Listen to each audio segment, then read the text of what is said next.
Xitab nədir? Yadda saxlayın, xitab müraciət. Müraciət. Xitab müraciət. Xitab cümlə üzvü olmur. Xitab suala cavab vermir. Suala cavab vermir. Yadda saxlayın uşaqlar, mütləq şəkildə.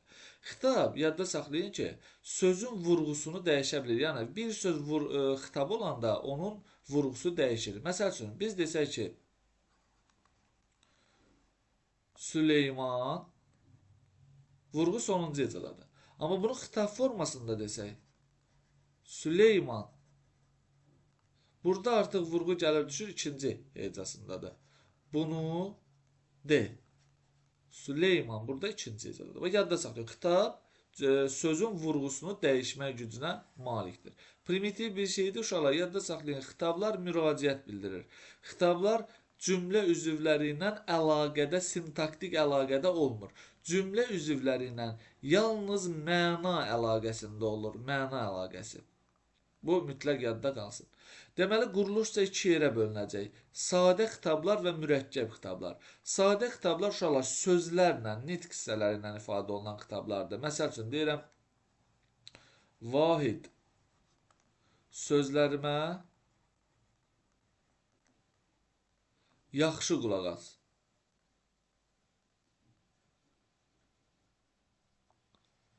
Uşaqlar, baxın, nə et? Qulaq as. Necə, nə tərzdə yaxşı? Nəyə sözlərimə? Da deməyin, kim, Vahid olmaz. Vahid burada xitabdır. Vahid, sözlərimə yaxşı qulaq as. Vahid burada deməli, sadə xitab olacaq. Sonra çaşdırma onun özü burada feili sifətlə ifadə oluna bilir xitab. Həm də feili sifət tərkibi ilə ifadə oluna bilir. Məsəl üçün, bura yazılsa ki, məsəl üçün, yardım edənlər, yardım edənlər, biz bunu xitabla deyirik. Yardım edənlər, Allah sizdən razı olsun. Baxın uşaqlar, yardım edənlər və sizə bunu verib yazsa ki, feili sifət tərkibi ilə ifadə olunub, yanlışdır. Xitab niyə feili sifət tərkibi olsun ki, burada? Yardım etmək, eləmək, olmaq, bilmək, qılmaq var burada. Bu feili sifət tərkibi deyil. Bu feili sifət. Feili sifət. Amma desə ki, məsəl üçün, vətən naminə vuruşanlar, vətən naminə vuruşanlar, Tanrı sizə yar olsun. Hə, uşaqlar, burada baxın. Vətən naminə vuruşanlar hamısı bir yerdə sadə feili sifət tərkibidir. Naminə qoşmadır deyəm, sadədir. Sadə feili sifət tərkibidir. Bəli, bu artıq feili sifət tərkibi xitab vəzifəsində çıxış elədi. Və yaxud da ki, biz uşaqlar söz birləşmələrinə, məsəl üçün, ikinci, üçüncü növ təyini söz birləşməsi. Məsəl üçün, deyirəm, ey millətin fəxri. Ey millətin fəxri, biz də səninlə qürur duyuruq.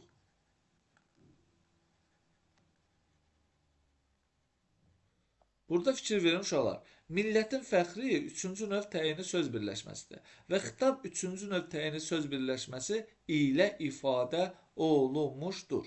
Başa düşdünüz? Bu formada, yəni xitab söz birləşmələrində ifadə olunur. Məsəl üçün, ağıllı balam, ağıllı balam, ağıllı balam, sözə qulaq as. Sözə qulaq as. Baxın uşaqlar, burada ağıllı bala birinci növ təyini söz birləşməsidir. Yəni, xitab birinci növlə də ifadə oluna bilir. Bəs nəyə yadda saxlamaq lazımdır? Mənim dediklərim, mən burada gələk mürəkkəbi artıq ayırmışam, göstərəydim. Burada mürəkkəbdir. Buradan bəri yazdıqlarım uşaqlar, bu. Bunlar mürəkkəb xitablardır. Mürəkkəb xitablar. Bu formada. Bəs nəyi qarışdıra bilərsiniz ki, qarışdırmayasınız? Baxın uşaqlar, əgər sizə belə bir şey verilsə, məsəl üçün, ey dost, ey dost, bunu da həll edərik.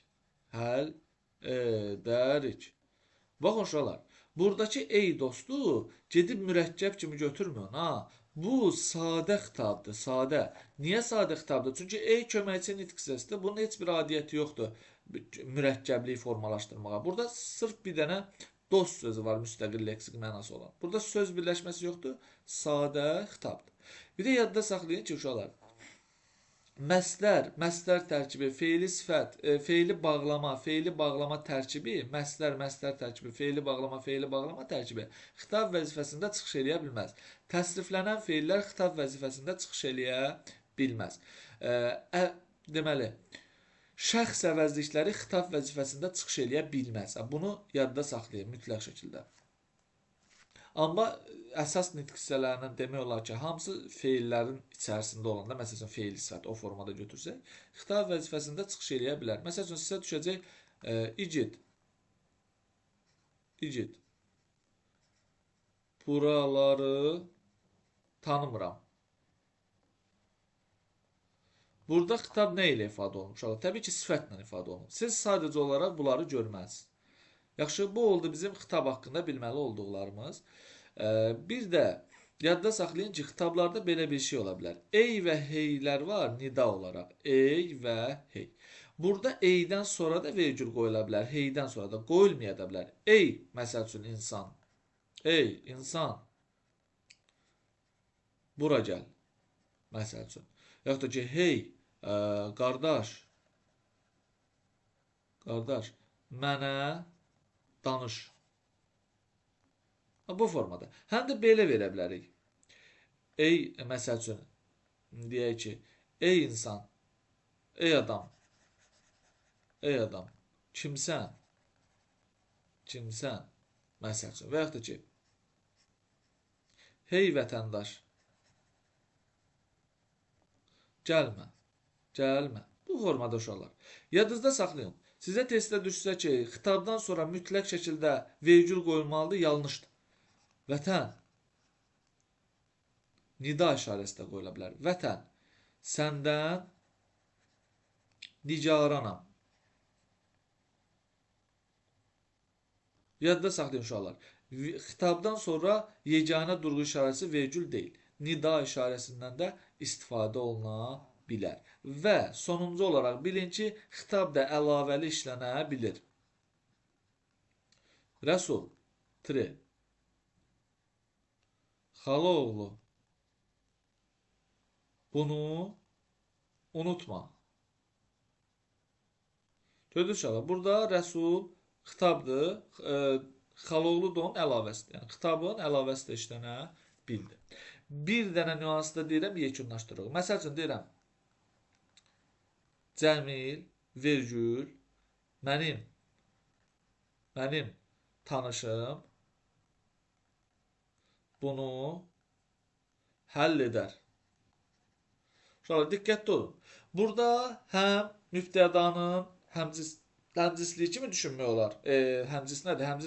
Daha doğrusu həmcisliyi kimi düşünmək olmaz. Niyə? Çünki Cəmillə mənim tanışım, uşaqlar, işlənsə bir yerdə burada larlər olmalı idi. Amma bunu əlavə kimi düşünmək olar. Cəmil, yəni mənim tanışım bunu həll edər. Bu əlavə. Həm də bunu xitab kimi düşünmək olar. Cəmil, mənim tanışım bunu həll edər. Yadınızda saxlayın. Yəni, bəzən mübtəda vəzifəsində işlənən bir sözdən əvvəl vergülla ayrılan başqa bir sözü həm xitab, həm də əlavə kimi, əlavəsi olan söz kimi düşünmək mümkündür. Bu oldu uşaqlar bizim xitab haqqında bilməli olduqlarımız. Sonra keçək ara sözlərə. Ara sözlər. Yenə də uşaqlar, ara sözlər, modal sözlər. Modal sözlər, ümumiyyətlə bütün modal sözlər ara sözdür, amma bütün ara sözlər modal söz deyil. Nəzərdə qalsın. Ara söz anlayışı biraz genişdir, sintaksisa aid. Ara sözlər cümlə üzvü olmur. Yazıram. Cümlə üzvü olmur. Suala cavab vermir uşaqlar. Qəti şəkildə. Bunlar məna əlaqəsində olur. Xitablarda, ara sözlərdə. Sintaktik əlaqəyə girmirlər bunlar cümlə üzvləri ilə. Yadınızda saxlayın.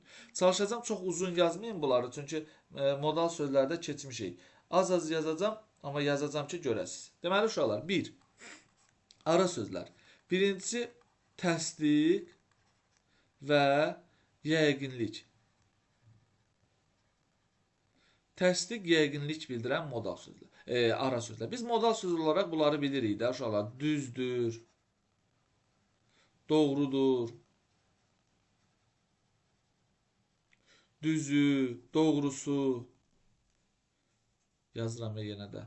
Doğrusu, sözün düzü, bax bu əlavədir artıq. Fikir verin uşaqlar, sözün düzü. Bu əlavə elədim bunu. Çünki modal söz birləşməsi formasında ola bilməz. Sözün doğrusu. Həqiqətən. Həqiqətən də. Əlbəttə. Sözsüz. Şəksiz. Şübhəsiz. Və sair və elə axır. Və sair və elə axır. Sonra ikinci. Güman, şübhə bildirənlər. Yəqin, yəqin ki, deyəsən, olmaya, olmaya, sən demə, bax görürsünüz bu sən demə söz birləşməsi formasında ya da cümlə formasında deyə bilərik. Sən demə əslində cümlə formasındadır. Sən demə, sonra doğrusu dediyi bunu, yəqin, yəqin ki, güman ki, güman ki, gərək ki, gərək ki, sonra olsun ki, nə bilim, ola bilsin ki, ola bilsin ki. Bunlar orada artıq güman şübhə bildirən modal sözlər. Sonra üçüncü, bənzətmə, müqayisə bildirənlər.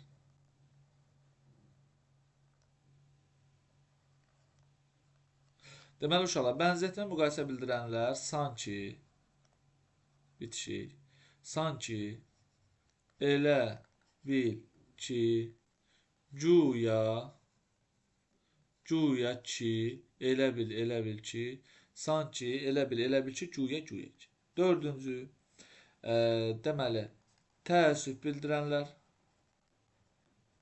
təəssüf,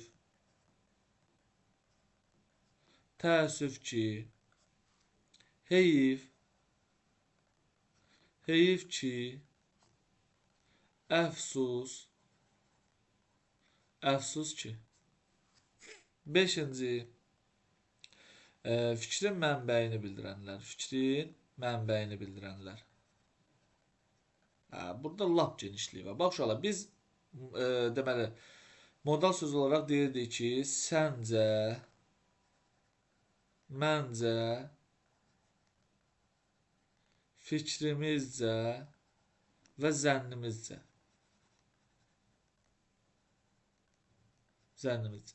Burada əlavə eləyirik. Nə bilim, qocanın dediyinə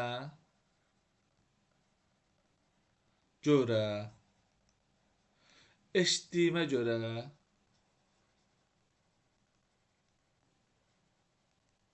nə bilim deyə atalar demişkən. Bu formada artıq əlavələr eləyəcəyik. 6. Biz modal sözlərdə deyirik ki, nəticə ümumiləşdirmə, burada deyirik nitq hissələri arasında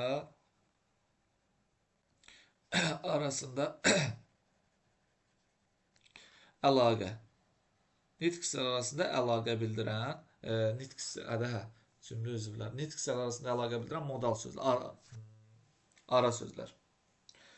Deməli, uşaqlar, buna nə deyəcəyik biz? Cümlə üzvləri arasında əlaqə oları bir dənə, səbirli olun bir dənə.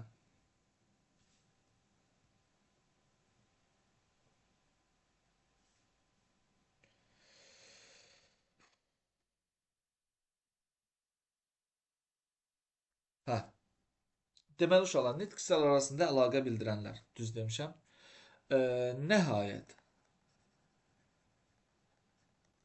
əl-qərəz, qərəz, bunları bilirik biz. qısası, qısası. Sonra xülasə, xülasə, müxtəsər, demə, demə yox, demə, deməli, deməli. Sonra nəhayət, ümumiyyətlə, ümumiyyətlə, ümumiyyətlə, nəhayət, ümumiyyətlə, qısası, əlqərəz, qərəz, müxtəsər, deməli.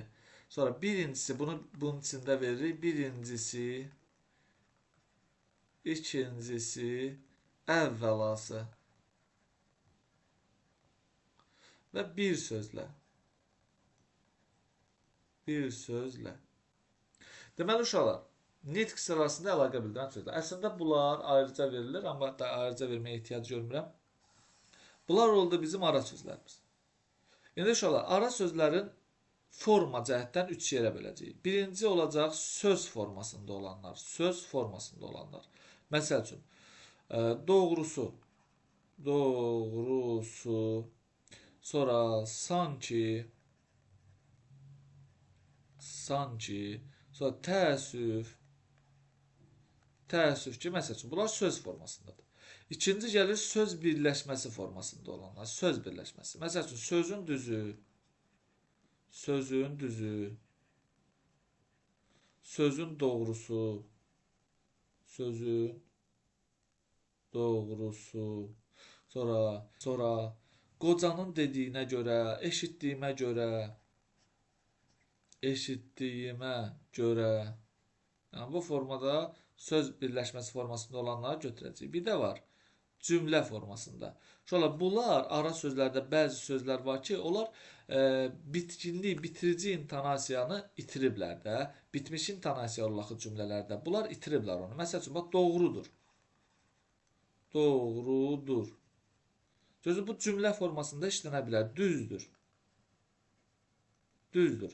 Cümlə formasında işlənə bilər. Demə. Demə. Cümlə formasında işlənə bilər. Yəni, bunlar, uşaqlar, yadınızda saxlayın. Bunlar cümlə formasında işlənə bilən, bura deyəsən də deyirik. Deyəsən. Cümlə formasında olan ara sözlərdir. Nə deməkdir cümlə formasında olan? Yəni, məsəl üçün, mən deyə bilərəm ki, sənin dediklərin doğrudur. Burada ara söz olmayacaq da, doğrudur olacaq müstəqil xəbər. Suala cavab verəcək sifətdir. Bunları isə artıq həmin intonasiyasını itiriblər, intonasiyanı və ara söz olublar. Doğrusu, mən filan şeyi bilmirəm. Yaxşı?